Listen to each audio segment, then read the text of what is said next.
सीमांत उपयोगिता नियम और कुल उपयोगिता आपको पिछली क्लास में पढ़ाया था। उसके बाद आज हम पढ़ेंगे सीमांत उपयोगिता हास नियम। इस नियम का प्रतिपादन 1854 ईस्वी में गॉसेन द्वारा किया गया था, इसीलिए इसे गॉसेन का प्रथम नियम है वो भी कहा जाता है। अगर हम इसका अर्थ पढ़ें तो देखिए, कोई भी उपभोक्ता अगर किसी वस्तु का उपयोग करता है तो उसे उस वस्तु का उपयोग करने पर संतुष्टि प्राप्त होती है, लेकिन अगर वो उस वस्तु का निरंतर उपयोग जारी रखता है तो एक समय ऐसा आ जाता है जिस समय उसे उस वस्तु की उपयोगिता है वो प्राप्त नहीं होती है, न किसी प्रकार की कोई संतुष्टि है वो प्राप्त होती है। जैसे सीमांत उपयोगिता में 0 पर संतुष्टि है वो 0 पर चली गई थी, लेकिन फिर भी अगर कोई उपभोक्ता उस वस्तु का उपयोग निरंतर, इकाइयों का उपयोग निरंतर जारी रखेगा तो उसकी उपयोगिता है वो ऋणात्मक हो जाएगी। तो उसी स्थिति को सीमांत उपयोगिता हास नियम कहा जाता है।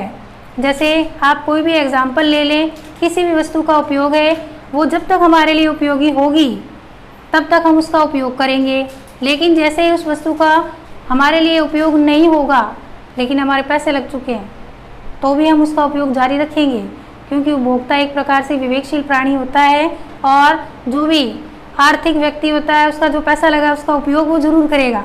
लेकिन ऐसा होता है कि कभी उस वस्तु का उपयोग करते करते हम इतनी बोर हो जाते हैं कि हमें वो वस्तु पसंद ही नहीं आने लगती है, तो उस स्थिति को उपभोक्ता हास नियम की संज्ञा दी गई है।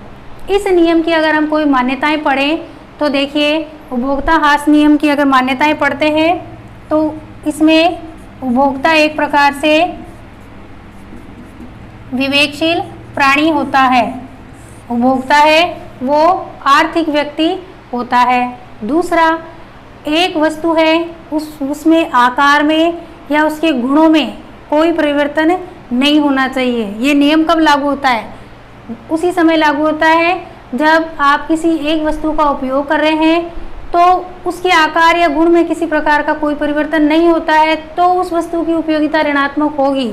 लेकिन अगर आप अलग अलग क्वालिटी की या अलग अलग प्रकार की वस्तुओं का उपयोग करेंगे तो हर वस्तु से अलग अलग संतुष्टि प्राप्त होती है। ये एक वस्तु पर ही निर्धारित होता है। उसके बाद में आपके दूसरा आ जाता है, जैसे कि एक वस्तु है वो उपयोगिता मापनीय होती है। हम मुद्रा के रूप में किसी भी उपयोगिता वस्तु की उपयोगिता को हम मुद्रा के रूप में माप सकते हैं। उसके बाद उपभोक्ता द्वारा जो उपभोग की प्रक्रिया है वो सतत होनी चाहिए।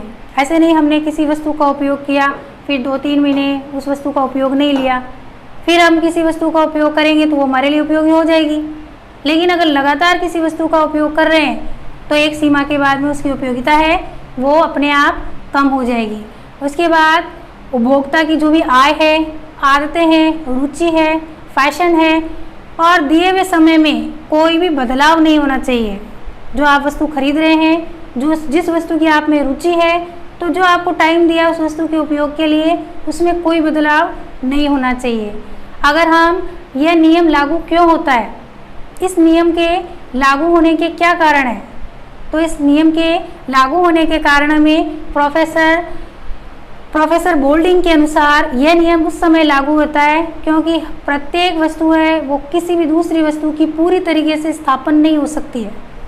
ऐसा कोई भी वस्तु नहीं है जिसमें एक जैसी क्वालिटी दूसरी वस्तु में भी आपको वैसी की वैसी गुण, आकार, कलर सब कुछ वैसा का वैसा मिल जाए, क्योंकि बाजार प्रतियोगिता होती है, वस्तुएं सब अलग अलग प्रकार की होती है। तो किसी वस्तु के अपूर्ण स्थापन होने की वजह से ऐसी स्थिति उत्पन्न हो जाती है।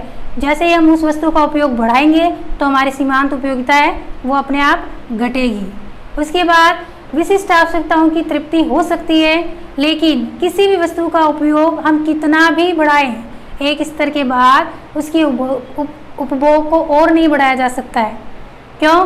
जैसे कि नमक का हम खाने में उपयोग करते हैं, लेकिन स्वादानुसार ही उसका उपयोग हम अत्यधिक नहीं बढ़ा सकते हैं। अगर अत्यधिक बढ़ाएंगे तो उसकी उपयोगिता हमारे लिए ऋणात्मक हो जाएगी। इस नियम के लिए देखिए, समसीमांत उपयोगिता नियम की जो महत्व है वो हम पढ़ें। क्या महत्व है इस नियम का या इस नियम की व्याख्या का? तो इस नियम का महत्व इसलिए है क्योंकि उपयोगिता हास नियम द्वारा अन्य नियमों की मांग का नियम है। सम सीमांत उपयोगिता ह्रास नियम है। इन नियमों की उत्पत्ति हुई है। उसके बाद में जो भी आप उपयोग कर रहे हैं उसका उपयोग सार्वजनिक वित्त में किया जा सकता है। जैसे देखिए, मुद्रा की सीमांत उपयोगिता है वो अमीर आदमी के लिए कम होती है उपयोगिता। अमीर आदमी क्योंकि उसके पास पैसा बहुत है तो उसके लिए उसकी सीमांत उपयोगिता कम होगी, लेकिन गरीब आदमी के लिए मुद्रा की सीमांत उपयोगिता है वो बहुत ज़्यादा होती है।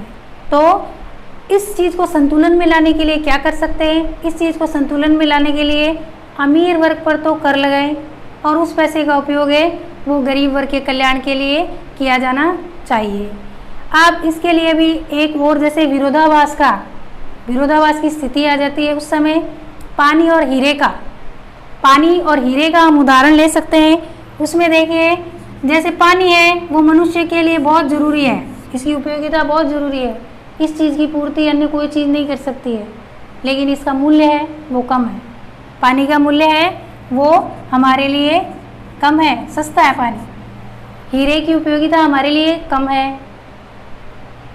ज़रूरी नहीं है कि हर व्यक्ति डायमंड की कोई चीज़ पहने या खरीदे या हीरा खरीदे, लेकिन उसका मूल्य है वो बहुत ज़्यादा होता है। और सीमांत उपयोगिता ह्रास नियम में उपयोगिता है वो कीमत द्वारा मापी जाती है। कुल उपयोगिता हमें पानी से ज़्यादा मिल रही है, हीरे से ज़्यादा नहीं मिल रही है। क्योंकि हमारी संतुष्टि पानी से ज़्यादा है, हीरे से ज़्यादा नहीं है। लेकिन सीमांत उपयोगिता ह्रास नियम में कुल उपयोगिता को आधार न मानकर कीमत को आधार माना जाता है। तो कीमत है वो हीरे की ज़्यादा है, पानी की कम है। तो ये विरोधाभास की स्थिति है। ऐसी स्थितियाँ कुछ सीमांत उपयोगिता ह्रास नियम में हो सकती है, लेकिन लगभग बाकी सभी उदाहरण ऐसे हैं जिसमें आप किसी भी वस्तु का अगर उपयोग अत्यधिक बढ़ाएंगे, अत्यधिक उसकी इकाइयों का उपयोग निरंतर जारी रखेंगे, तो एक सीमा के बाद में उस वस्तु से प्राप्त होने वाली उपयोगिता है वो ऋणात्मक यानी बिल्कुल आपके लिए नेगेटिव जाने लग जाएगी।